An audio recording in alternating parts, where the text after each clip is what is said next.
चलिए। आइए, नमस्कार। बहुत दिनों से आप लोगों के लिए वीडियो नहीं आ रही थी और कुछ कारण व्यक्तिगत भी हो सकते हैं, कुछ प्रॉब्लम भी होती है। चलिए, आइए क्वेश्चन देखते हैं। और आज हम लोग जो है मार्केट का क्वेश्चन करेंगे और 5-7 नंबर का मार्केट का क्वेश्चन जो है 100% आएगा। आप देखा भी होगा आपने TRE 1 में, TRE 2 में जो है 5-7 नंबर का क्वेश्चन जो है आया था मार्केट से। तो मार्केट के कम से कम 2-3 क्लास में लूंगा। कम क्वेश्चन करेंगे लेकिन थोड़ा सा ज्यादा हम लोग उसमें क्लियर करेंगे। ठीक है। ठीक है, स्मिता जी बोल रहे सर क्लियर नहीं दिख रहा। आइए, दिखेगा, थोड़ा सा बड़ा कर देते हैं इसको। कोशिश कीजिए इसको थोड़ा सा क्लियर देखने का। आइए क्वेश्चन देख लेते हैं। कुछ क्वेश्चन क्लियर हो सकता है ना दिखे। कहता है match list list 1 with the list 2 and select the correct answer using the code given below in the list। सूची को सूची एक से मिलान करें और सूची के नीचे दिए गए कोड से सही उत्तर चुनना है। तो इस ध्यान देना है। आइए स्टार्ट करते हैं। अलमाज जी बोल रहे हैं बी, कईयों का आंसर भी आ गया है। कमाल है, आप लोग तो बिल्कुल बैठे हुए हैं रट के। ठीक है, बैठे हुए हैं, रटा हुआ है आप लोगों का, तो मुझे ऐसा लग रहा है।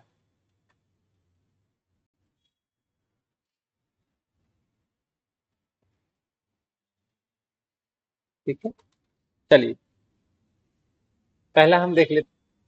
कहता है परफेक्ट कंपटीशन है, मोनोपोली है, इम्परफेक्ट कंपटीशन है, ओलिगोपोली। इधर है किंग डिमांड कर्व, तो किंग डिमांड कर्व जो है perfect knowledge, price discrimination, product differentiation.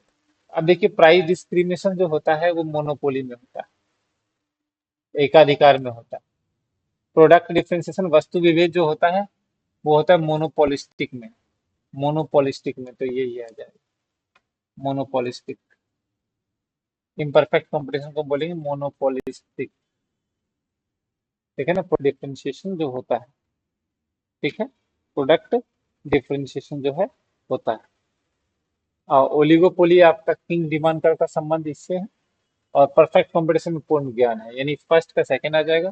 First का सेकंड तो सब है, कमाल हो गया। मोनोपोली सेकंड का थर्ड आ जाएगा, तो सेकंड का थर्ड ये है। चलिए, तो बी करेक्ट आंसर है इसका। इसका करेक्ट आंसर क्या हो जाएगा? बी हो जाएगा। आपको ये ध्यान देना है, वस्तु विभेद जो होता है ना, वस्तु विभेद जो होता है वो होता है मोनोपोलिस्टिक में। मोनोपोलिस्टिक, एकाधिकारी या एकाधिकारात्मक, बात एक ही है। ठीक है ना। और एकाधिकारी की और भी बात कर लेते हैं। इस बाजार में क्या होता है, क्लोज सब्स्टिट्यूट प्रोडक्ट होते हैं। क्लोज सब्स्टिट्यूट प्रोडक्ट किस बाजार में? एकाधिकारी बाजार में। निकटतम प्रतिस्थापन वस्तु होती है। निकटतम प्रतिस्थापन वस्तु होती है, स्थापन वस्तु। डेली MCQ आएगा। अब आपका डेली MCQ आएगा। और आराम से आप लोग करते रहें। 15-15 क्वेश्चन, 20-20 क्वेश्चन नहीं करेंगे, लेकिन थोड़ा सा डिटेल के साथ। अब प्राइस ये मोनोपोली में होता है, और मोनोपोली में आप जानते हैं, मोनोपोली में प्राइस डिस्क्रिमिनेशन होता है, और इसी में होता है आपका नो क्लोज सब्स्टिट्यूट। इसमें क्लोज सब्स्टिट्यूट प्रोडक्ट नहीं होता, क्योंकि एक ही बेचने वाला है, तो सब्स्टिट्यूट की बात ही नहीं करेंगे। परफेक्ट नॉलेज परफेक्ट कंपटीशन में ही हो सकता है, और बाकी सब में नहीं होता है। तो ये आपका आंसर जो होगा कोड के हिसाब से, ये इसका करेक्ट आंसर। सेलिंग कॉस्ट, हाँ सेलिंग कॉस्ट होता है। आइए इस क्वेश्चन को देख लेते हैं। ठीक है, इस क्वेश्चन को हम देख लेते हैं। कहता है the relationship between marginal revenue and price elasticity of demand is shown as. ये आपको कुछ एक फॉर्मूला लिख देता हूं, आपको उससे ध्यान रहेगा। देखिए, इलास्टिसिटी ईडी का जो फॉर्मूला होता है वो होता है AR upon AR minus MR। इस चीज को ध्यान रखिए, AR upon AR minus MR। और इसी फॉर्मूले से दो और फॉर्मूला बन जाता है। एक फॉर्मूला तो ये बन जाता है कि MR equals to AR minus 1/1 minus E। ठीक है ना, एक ये फॉर्मूला बन जाता है।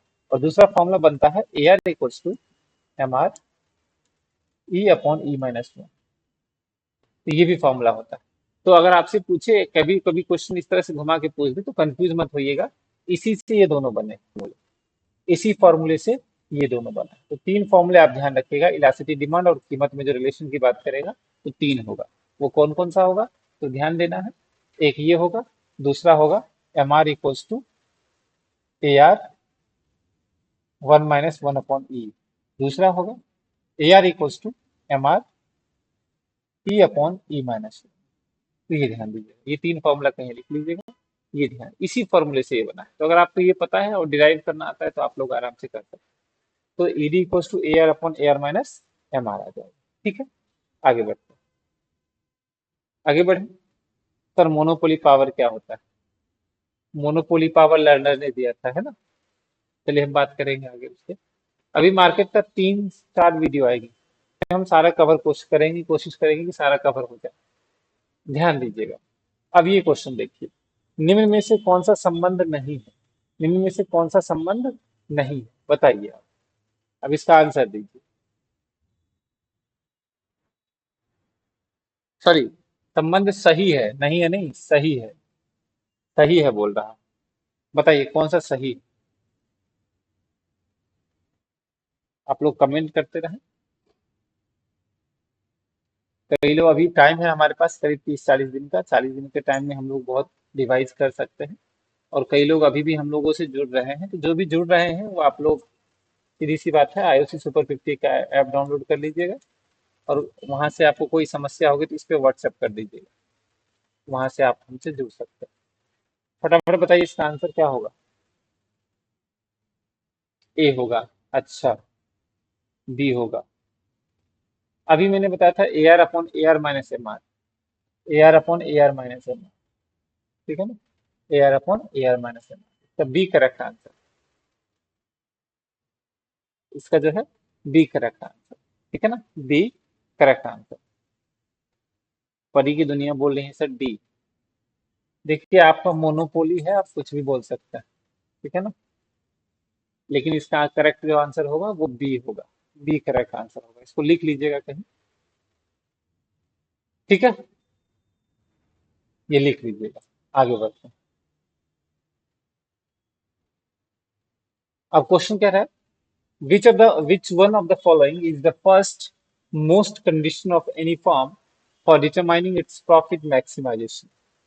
किसी फर्म की पहली आवश्यक शर्त कौन सी है कि वह अपने लाभ को अधिकतम करे? अपने लाभ को अधिकतम करे, इसका आंसर बताइए। ऐसी कौन सी शर्तें हैं जिसमें लाभ को अधिकतम करते हैं, बताइए।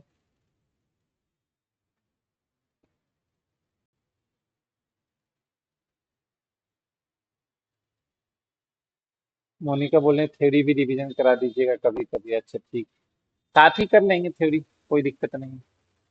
देखिए थोड़ा सा मैं एक पेज ले लेता हूँ और इस पेज पे हम थोड़ा सा आगे बढ़ने की कुछ कोशिश करते हैं। देखिए प्रोड्यूसर इक्विलिब्रियम की बात करते हैं। प्रोड्यूसर इक्विलिब्रियम साथ साथ ही हम थ्योरी जब आएगा जब भी, हम साथ साथ ही थोड़ा रिवाइज कर लेंगे। उत्पादक संतुलन,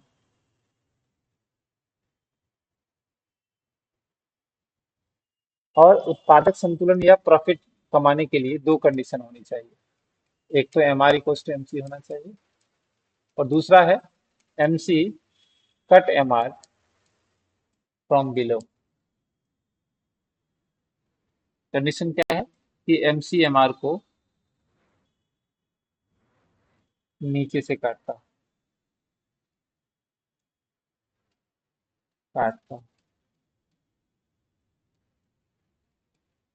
एम सी एम आर को नीचे से काटता, तो ये कंडीशन, ठीक है ना। अब इसका डायग्राम अगर देखा जाए तो डायग्राम ऐसे बनता है। इसका कारण भी बता देता हूँ, ये एम सी और एम आर, यहाँ पे भी M R equal to M C है और यहाँ पे भी M R equal to M C, लेकिन यहाँ पे M R equal to M C ये शो करता है कि जितनी हमारी मार्जिनल कॉस्ट है उतना हमारा मार्जिनल रिवेन्यू हो रहा है। यानी जितना मैं एडिशनल कॉस्ट बनाने पे खर्च कर रहा हूँ उतनी मेरी एडिशनल रिवेन्यू हो रही है। बट अब मुझे प्रॉफिट मैक्सिमम करने के लिए एडिशनल कॉस्ट को बढ़ाते रहना चाहिए, यानी मार्जिनल कॉस्ट को बढ़ाना चाहिए, लेकिन यहाँ पे मार्जिनल कॉस्ट हो रहा है, कम हो रहा है। अब यहाँ पे देखिए M R equals to M C है, जितना मैं मार्जिनल कॉस्ट कर रहा हूँ उतनी मार्जिनल रेवेन्यू हो रही है मेरी। तो जितना मैं मार्जिनल कॉस्ट कर रहा हूँ उतनी इनकम हो रही है, तो मुझे प्रॉफिट को मैक्सिमम करने के लिए एमसी को बढ़ाना चाहिए, यानी एडिशनल कॉस्ट को बढ़ाना चाहिए। ठीक है ना। तो यहाँ पे कंडीशन, ये कंडीशन सेटिस्फाई होगा। तो प्रोड्यूसर इनकम की दो संतुलन संतुलन की या प्रॉफिट मैक्सिमाइजेशन की दो कंडीशन होती है। एमसी प्रॉफिट तभी कमाइएगा जब एमसीएमआर हो और एमसीएमआर को नीचे से काटे। यहाँ पे प्रॉफिट कमाने की इच्छा में नहीं है आप। ठीक है ना, यहाँ पे आपने प्रोडक्शन करना कम कर दिया। तो कंडीशन क्या है, एमसीएमआर बराबर होना चाहिए और एमसीएमआर को नीचे से काटेगा। तो चलिए, अब इसमें आंसर बताइए क्या होगा। इसका आंसर बताइए क्या। A C equals to M A R, मतलब ही नहीं। M C equals to M R, थोड़ा जाना पहचाना लग रहा है, तो ये ठीक है। A R equals to A C, A R equals to M R, बिल्कुल नहीं, ये कौन सी बात हो गई। ये A C equals to A R, ठीक है ना। तो यहाँ भी नहीं होगा, तो इसका करेक्ट जो आंसर होगा वो बी होगा, वो बी होगा। और आपको तो और डिटेल ले चलते हैं। तो अगर डिटेल में जाने की बात करें तो एक चीज और जान लीजिए आप, एक चीज और जान लीजिए। एक है पूर्ण प्रतियोगिता,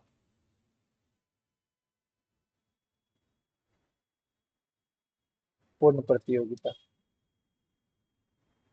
एक है एकाधिकार,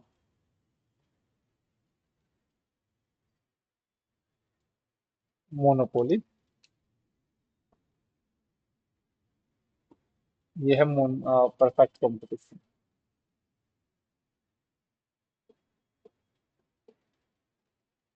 और एक है आपका मोनोपोलिस्टिक,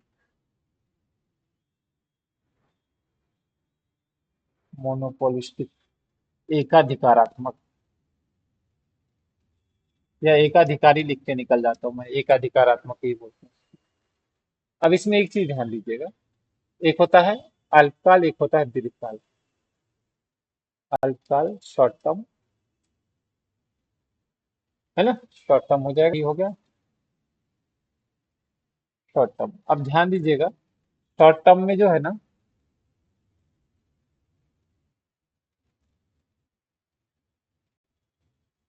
संतुलन की बात करेंगे, अल्पकाल संतुलन की जब हम बात करेंगे तो तीन चीजें होती है पूर्ण प्रतियोगिता में। एक होता है सामान्य लाभ, नॉर्मल प्रॉफिट। दूसरा होता है असामान्य लाभ, लाभ। और तीसरा होगा हानि। और दीर्घकाल में, क्योंकि इस बाजार में प्रवेश और निषेध की पूर्ण स्वतंत्रता होती है, तो उसमें केवल सामान्य नहीं होता। अब एकाधिकार की बात करते हैं। एकाधिकार सब में सामान्य लाभ ही होगा शॉर्ट टर्म में।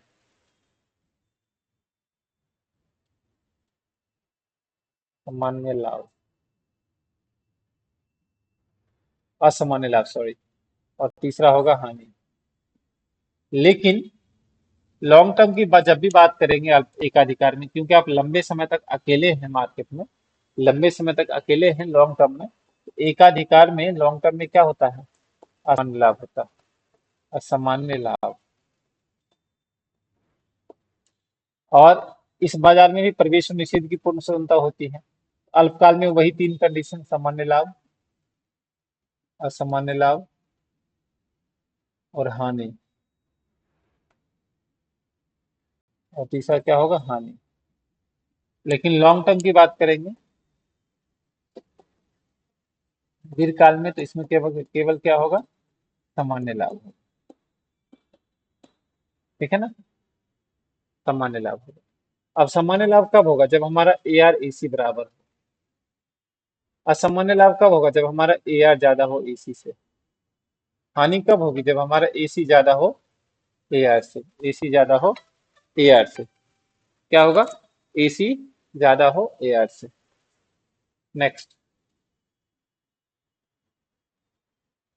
ए R equals to A C, सामान्य लाभ की कंडीशन क्या है, A R equals to A सी।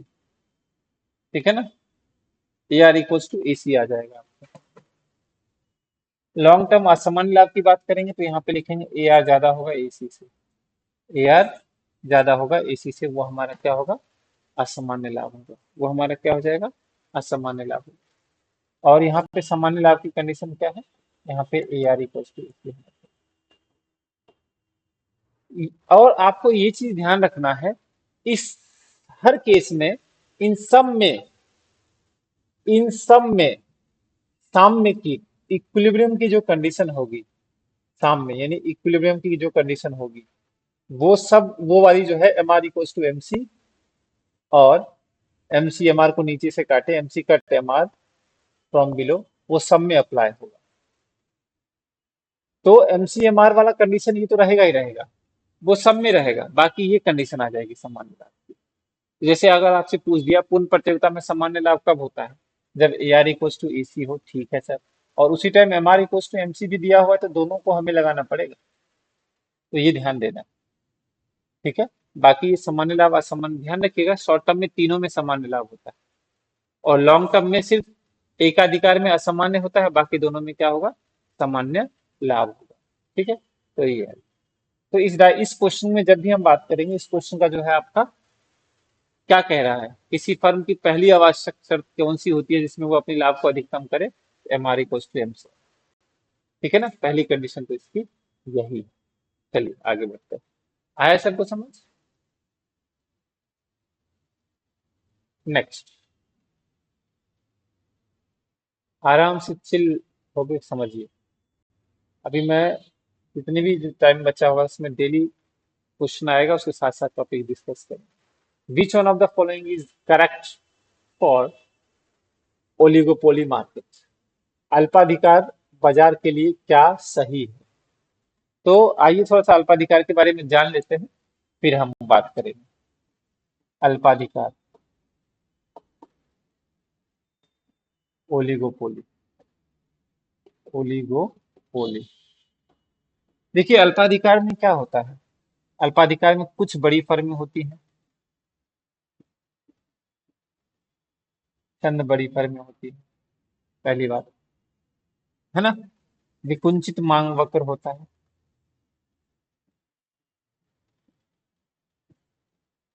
है ना, किंग डिमांड कर्व जिसे बोलेंगे, जो सुईजी ने दिया था, है ना। परस्पर निर्भरता रहती है, अंतर निर्भरता या निर्भरता, है ना। गुट बनता है, व्यापार गुट बनाते हैं, गुट। समरूप और वस्तु विभेद दोनों होता है, या वस्तु विभेद, सब होते हैं इस बाजार में, ठीक है ना। कार्टेल बनाते हैं। तो आइए क्या कह रहा है, अल्पाधिकार बाजार में क्या सही है, सही की बात कर रहा है, चलिए ठीक है। और आपस में गुट भी बनाते हैं, एग्रीमेंट भी बनाते हैं, ठीक है। कहता no agreement are made along the producers, नहीं, एग्रीमेंट बनाते हैं। एग्रीमेंट आपने नाम सुना होगा, कार्टेल, व्यापार गुट, है ना। व्यापार गुट, गठबंधन अल्पाधिकार, गैर गठबंधन अल्पाधिकार होता है, गठबंधन अल्पाधिकार, तो व्यापार एग्रीमेंट तो बनता ही है प्रोड्यूसर के बीच में, तो ये गलत दिया हुआ है। कह रहा है कौन सा सही है, each seller is the price leader, her price leader होता है, ऐसा नहीं, हर प्राइस लीडर नहीं होता है। जो फर्म जो सबसे ज्यादा फेमस होता है, जो बड़ा होता है, वो प्राइस लीड करता है, उसी को देख के लोग सब प्राइस सेट करते हैं, ठीक है ना। तो ये भी नहीं है। Each firm is the dominate firm, her firm जो है प्रबल होता है, ऐसे कैसे हो जाएगा। आप एग्जाम्पल ले लीजिए जियो का, एयरटेल, है ना। तो एक फर्म ऐसी है जो दबदबा के रखती है सब, और उसी का लोग अनुसरण करते हैं, फॉलो करते हैं, ठीक है ना। तो हर सेलर प्राइस लीडर नहीं है, प्राइस लीडर वही होगा जो मार्केट में चलेगा। तो टेस्टिंग अनेक समझौते किए जाते हैं, बिल्कुल सही है। अनेक समझौते में क्या आ जाएगा, फॉर्मेशन ऑफ कार्टेल आ जाएगा, गठबंधन, पॉलिसी, ओलिगोपोली वगैरह आ जाएंगे इसमें, ठीक है। तो इसका करेक्ट आंसर क्या होगा, डी होगा। मुझे उम्मीद है कि आप लोगों को क्लासेज अच्छी लग रही होगी, तो अच्छी लग रही हो तो थोड़ा सा लाइक करते रहिएगा यूट्यूब। चलिए, और जो क्लास ले रहे हैं वो भी थोड़ा बोल दीजिएगा सर, समझ में आ रहा है कि नहीं, ये ठीक है, ये इफेक्टिव है कि नहीं। चलिए, ऐसे ही होगा रिवीजन, अब इसमें थोड़ा सा सही रहता है।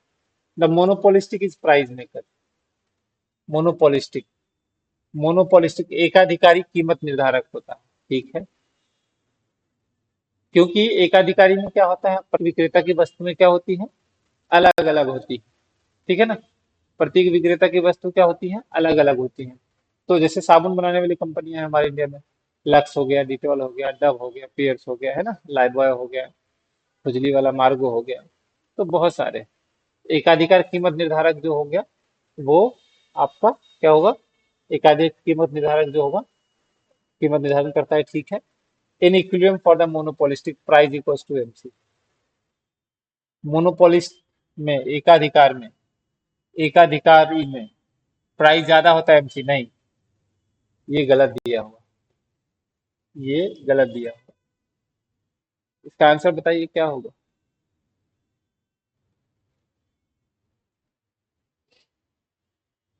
इसका आंसर बताइए आप लोग, कमेंट कीजिए इसका आंसर क्या होगा।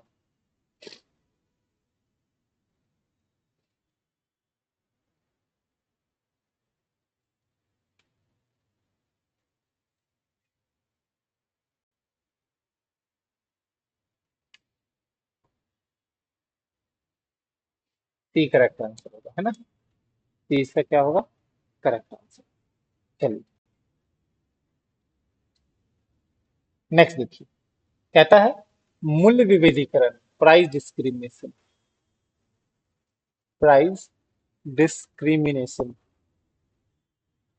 प्राइस डिस्क्रिमिनेशन,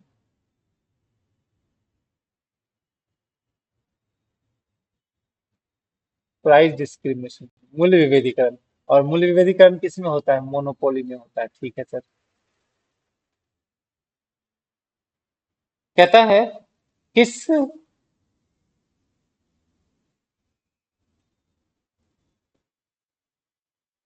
मूल्य विभेदीकरण किस श्रेणी के क्रेता का आधार होता है, बताइए। मूल्य विभेदीकरण जो है किस श्रेणी में,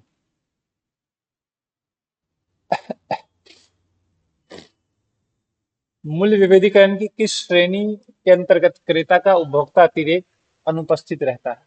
तो ध्यान दीजिएगा, फर्स्ट केस में क्या होता है कि मोनोपोलिस्टिक होता है, कस्टमर से हायर प्राइस चार्ज करता है। दूसरे में न्यूनतम प्राइस चार्ज करता है। और तीसरे में अलग अलग प्राइस चार्ज करता है। तो इसमें जो है आपका उपभोक्ता उपभोक्ता उपभोक्ता बचत,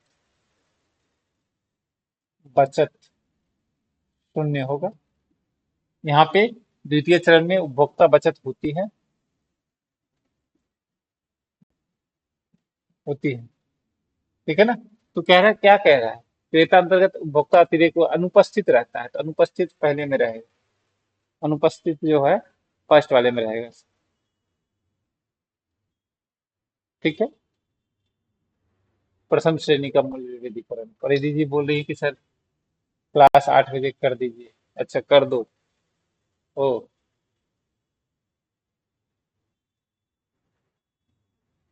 क्लास 7 बजे कर देते हैं परिधि, क्लास 7 बजे कर देते हैं।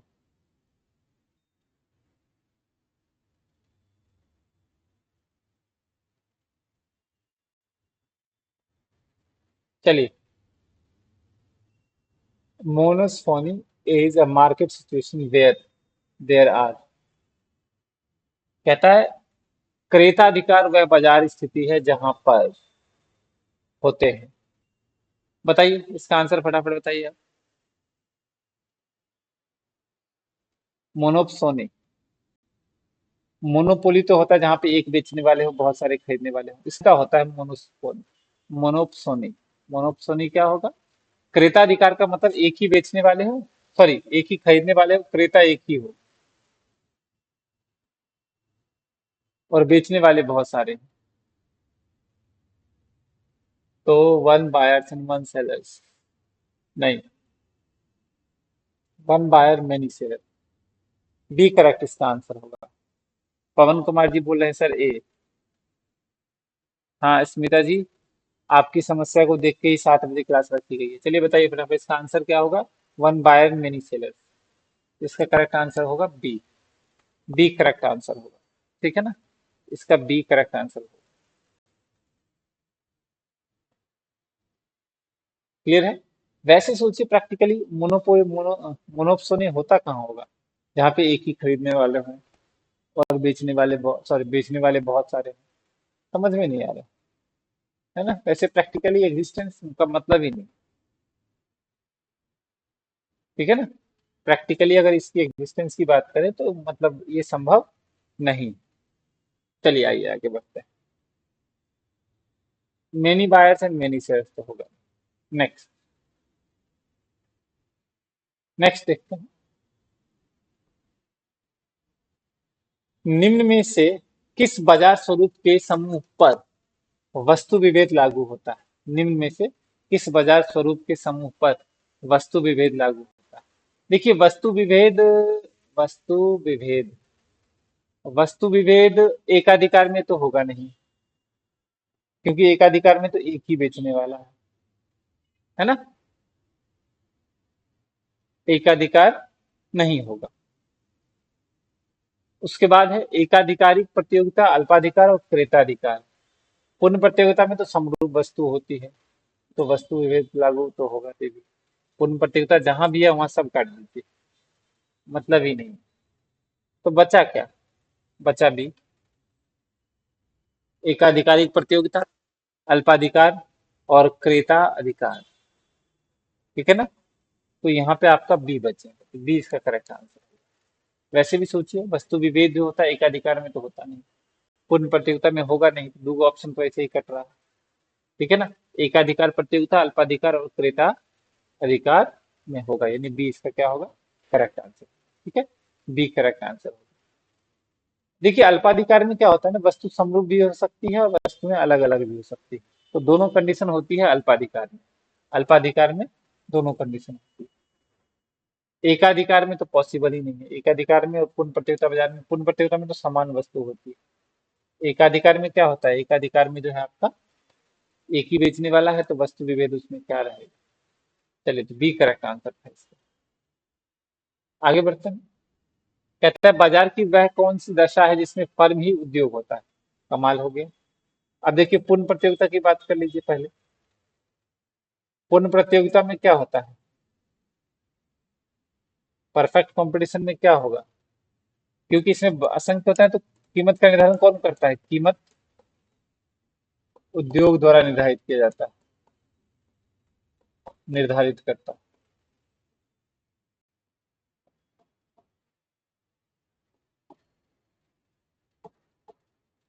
है। तो ये होगा नहीं, खत्म।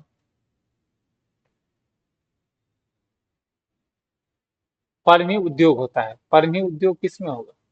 फर्म ही उद्योग होगा एकाधिकार में।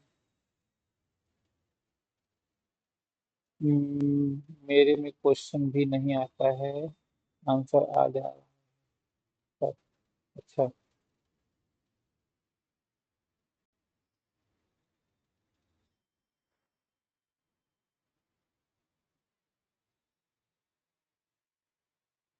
बाजार की वह कौन सी दशा जिसमें फर्म ही उद्योग होता है? तो इसका आंसर क्या होगा? बी होगा, एकाधिकारी प्रतियोगिता या एकाधिकार या अल्पाधिकार। फटाफट आंसर दीजिए, आप लोग कमेंट कीजिए फटाफट। नेट प्रॉब्लम होगा गौतम, बताइए इसका आंसर, बताइए आप लोग।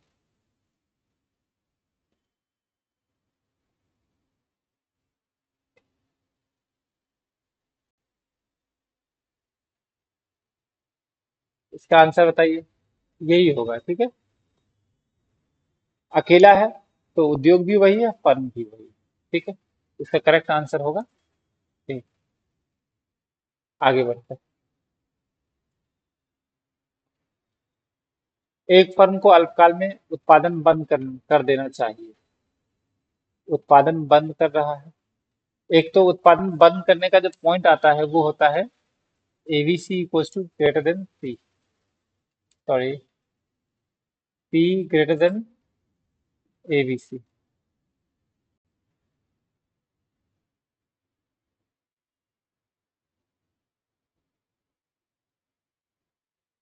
नहीं, उल्टा लिख दिया मैंने शायद। ये इस तरह से, सॉरी। इसका आंसर जो है, आप बताइए तो इसका आंसर क्या होगा?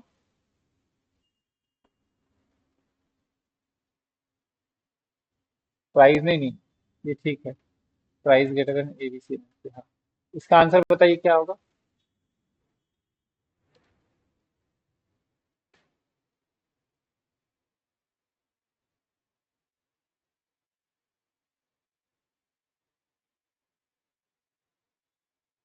यदि कीमत औसत परिवर्तनशील लागत से क्या हो, कम हो, इससे कम हो तो बंद कर देना चाहिए। हाँ, एबीसी जो है ना, अगर मान लीजिए एबीसी ज्यादा आ रहा है प्राइस से, तो इसका मतलब औसत परिवर्तनशील लागत आपकी क्या है, ज्यादा है। उस केस में क्या करना चाहिए, उत्पादक को उत्पादन बंद कर देना चाहिए, क्योंकि आपका एवरेज वेरिएबल कॉस्ट ज्यादा आ रहा है और उतनी प्राइस आ नहीं रही है।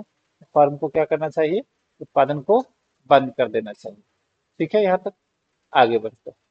इसकी कंडीशन क्या हो जाएगी, इसकी कंडीशन ये होगी, यानी बी, डी इसका करेक्ट आंसर, डी इसका करेक्ट आंसर। आगे देखते हैं, डी इसका करेक्ट आंसर। नेक्स्ट है, अल्पाधिकार बाजारों में प्रायः प्रेक्षित होने वाली मूल्य दृढ़ताओं की व्याख्या करने के लिए गैर दुराभिसंधिपूर्ण मॉडल, नॉन कोल्यूसिव मॉडल से ग्रथित मांग वक्र विश्लेषण किसके द्वारा प्रस्तुत किया गया। भाई साहब, इतनी शुद्ध हिंदी का प्रयोग किया गया है इसमें, तो सीधे नॉन कोल्यूसिव मॉडल्स।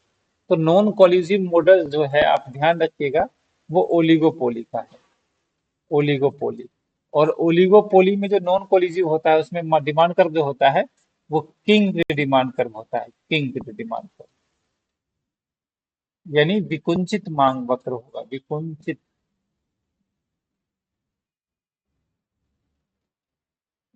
विकुंचित मांग वक्र होगा। ठीक है, तो इसका आंसर बताइए क्या होगा, और किसने दिया था, बताइए। मैंने अभी जस्ट जब ओलिगोपोली का फीचर बता रहा था, तो मैंने आपको बताया था, किसने दिया है, प्रोफेसर स्वीजी ने। बी ऑप्शन आ रहा है सबका, आप लोग फटाफट बताइए।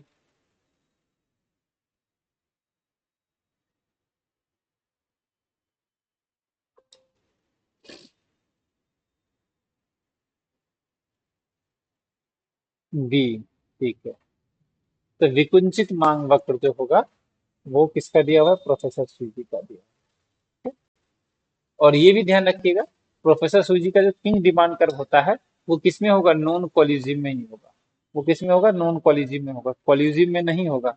ये विकुंचित मांग वक्र जो है, वो सिर्फ कोलिजिव, नॉन कोलिजिव में होगा, कोलिजिव में, कोलिजिव गठबंधन में नहीं होगा। ध्यान दीजिएगा, नॉन कोलिजिव में नहीं होगा। मेरा में क्वेश्चन नहीं दिख रहा है सही से, अच्छा, एक मिनट रुकिए, अब शायद दिख रहा है। ठीक है, अब इसको देखिए, ध्यान दीजिएगा, नॉन कोलिजिव मॉडल में जो ग्रंथित मांग वक्र की बात करें, तो नॉन कोलिजिव में आता है, ओलिगोपोली में आता है, और ओलिगोपोली में डिमांड कर्व जो है, किंग डिमांड कर्व होता है। और king demand curve non collusive में ही होता है, कोलिजिव में नहीं होता, वहां पे फिक्स होता है, उसे प्रोफेसर सुजी का दिया हो। ठीक है ना, तो प्रोफेसर सुजी किंग डिमांड कर्व से रिलेटेड है, और king demand curve non collusive form में ही होता है। चलिए आगे बढ़ते हैं। क्वेश्चन है, एकाधिकार के अंतर्गत कौन सा कथन सत्य है, कौन सा कथन सत्य है। तो आराम से ध्यान दीजिए और आप सोचिए और इसका आंसर बताइए।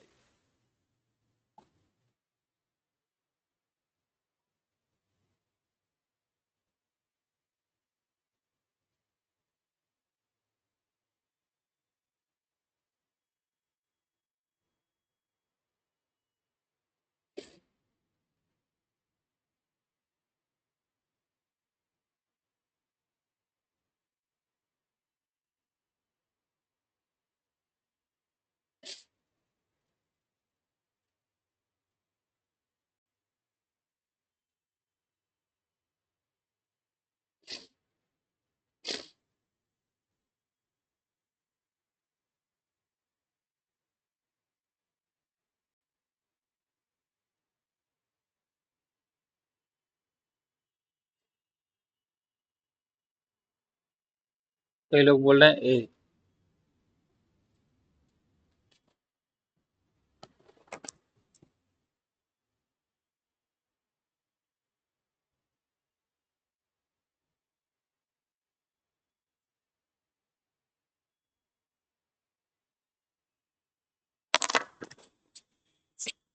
तो देख लेते हैं।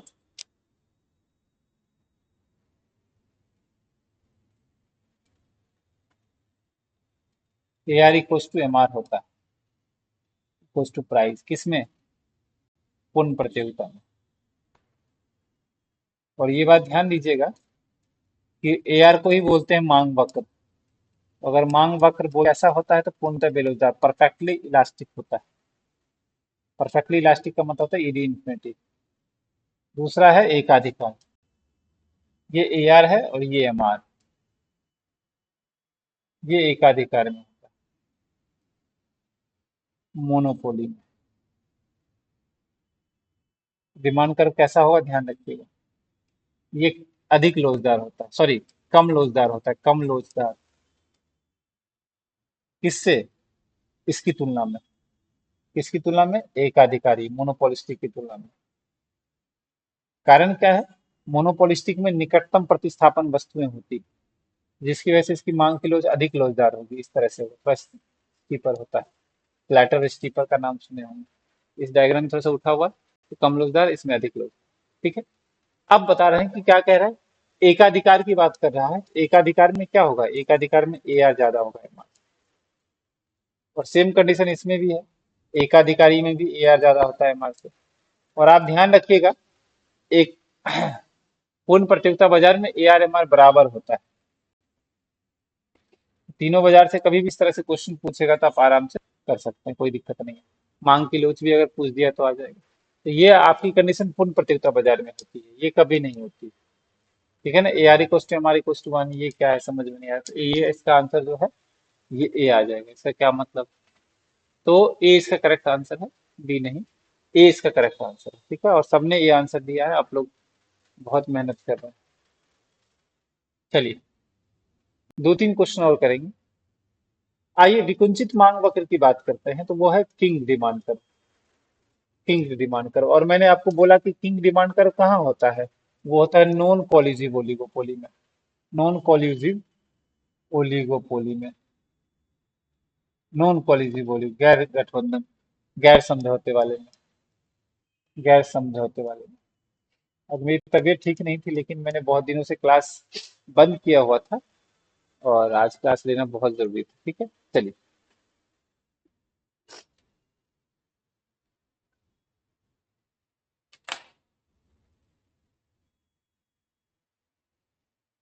ठीक। एकाधिकार, समझौता अल्पाधिकार, गैर समझौता अल्पाधिकार, तो इसका आंसर क्या आ जाएगा? सी आ जाएगा, सी करेक्ट आंसर है ना। तो गैर समझौता, समझौते में तो आएगा नहीं, एकाधिकार में विकुंजित मांग वक्र होता नहीं, इन सब का तो मतलब ही नहीं। तो ऑप्शन में जो आप काट रहे हैं उसका कारण भी पता होना चाहिए, तभी आप जो है मोर देन वन और नन ऑफ दीज पे जाइएगा। अदरवाइज तीन ऑप्शन में टिक करके आ जाना है, फिर आइए वही होगा जो पहले हुआ है। कीमत विभेदीकरण की शर्तें क्या है? और कीमत विभेदीकरण का मतलब होता है प्राइस डिस्क्रिमिनेशन। और प्राइस डिस्क्रिमिनेशन होता कहाँ है? आप लोग फटाफट कमेंट बॉक्स में कमेंट करके बताइए कि कीमत विभेदीकरण आप कब कर सकते हैं। और आपको ये पता है प्राइस डिस्क्रिमिनेशन एकाधिकार मोनोपोली में ही होता है, मोनोपोली में ही होता है। तो बताइए, आप अकेले हैं मार्केट में और कीमत विभेद आप कब कर पाइएगा? आपके पास 2 मिनट का टाइम है, फटाफट बताइए।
डी बोल रहे हैं आप लोग।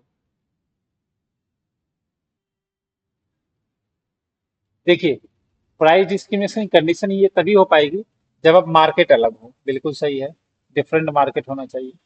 एक ही मार्केट में आप अलग अलग कस्टमर से अलग अलग प्राइस चार्ज नहीं कर सकते, डिफरेंट मार्केट, ठीक है सर। दूसरा, उपभोक्ता का विशेष व्यवहार। हाँ, ये भी ठीक है। कानूनी स्वीकृति आपको मिला हुआ है कि आप एकाधिकार कर, ये भी ठीक है। करती है, रेलवे वगैरह करती है ना, आरक्षण वगैरह बहुत सारी चीजें हैं, बहुत ज्यादा लोग करते हैं और आप बोल नहीं सकते। पूर्ति पर नियंत्रण, ये कंडीशन नहीं है।